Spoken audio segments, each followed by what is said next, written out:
ചേട്ടൻ എന്താ മീശ ഇല്ലാത്ത? മീശ ഉണ്ടല്ലോ. ഈ മീശ അല്ല, ഇത് കുഞ്ഞു മീശ. ഞാൻ ചോദിച്ചത് എന്താ വലിയ മീശ ഇല്ലാത്തേന്ന്. കൊമ്പൻ മീശ വരും, സമയമുണ്ടല്ലോ. ഇനി സമയമുണ്ടെന്നാ? ചേട്ടന് ഇത്രയും വയസ്സായില്ലേ, എന്നിട്ടും എന്താ വലിയ മീശ വരാത്ത?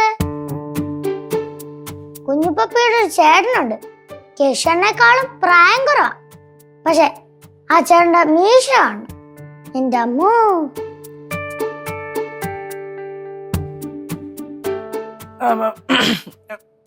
മകളെ പാറേ, മീശയൊന്നും അത്ര വലിയ ഇമ്പോർട്ടന്റ് ആയിട്ടുള്ള ഒന്നുമല്ല. കേട്ടാ, அப்படி சொல்லக்கூடாது கேசு. பெரிய மீசை இருந்ததுன்னா எல்லாருக்கும் ஒரு பயம் இருக்கும். അതൊക്കെ പണ്ടത്തെ ആൾക്കാരുടെ ചിന്താഗതിയാണ്. അങ്ങനൊന്നൊന്നുമില്ല, മീശയിലൊന്നും വലിയ കാര്യമൊന്നുമില്ല. കനാൻഡ് പറഞ്ഞാലും കാര്യമൊക്കെ ഉണ്ട്. കൊമ്പൻ മീശ ഉള്ളവരെ കണ്ടു കഴിഞ്ഞാൽ ഇച്ചിരി പേടി തോന്നും. ഇപ്പൊ കേശവനെ കൊണ്ട് ഒരാളെ പേടിപ്പിക്കാൻ പോവാന്ന് വിചാരിച്ചു. ചേട്ടന് കൊമ്പൻ മീശ ഇല്ലാത്ത ചേട്ടൻ ആരെ പേടിപ്പിക്കാനാ?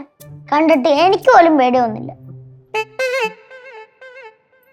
മീശ വരും പോവും, അതൊന്നും വലിയ കാര്യമുള്ള കേസൊന്നുമല്ല. വന്നില്ലെങ്കിൽ എന്ത്? വന്നില്ലെങ്കിൽ വരണ്ട. മീശ ഉണ്ടോന്നല്ലോ ഇവിടെ ആരും ഫുഡ് കഴിക്കണത്. ആ വേണ്ട. അല്ലാതെ വരാത്തോണ്ടല്ല.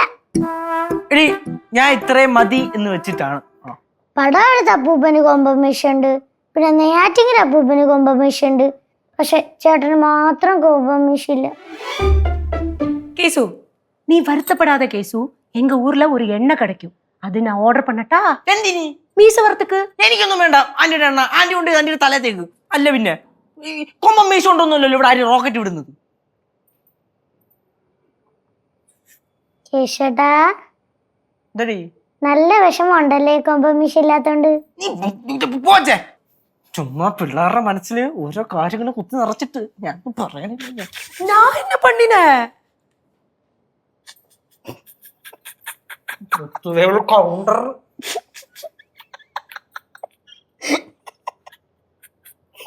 நல்லா வரைஞ்சிருக்க நீ.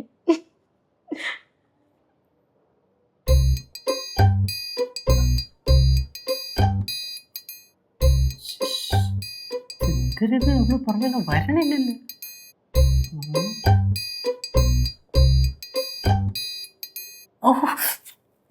വേദനെടുക്കുന്ന കുറവില്ല. അല്ലെങ്കിൽ തന്നെ കേരളത്തിലെ ആമ്പിള്ളേർക്ക് എന്തിനാണ് കൊമ്പൻ മീശ? അങ്ങനെ പറയുന്നത് സെറ്റ് ചെയ്യും. ഇതിലെല്ലാം കാരണം സോഷ്യൽ മീഡിയയാണ് പിള്ളേരെ വഴിതെറ്റിക്കണം. ഇതെല്ലാം കൂടെ കൂട്ടിയിട്ട് അങ്ങ് നിരോധിക്കും.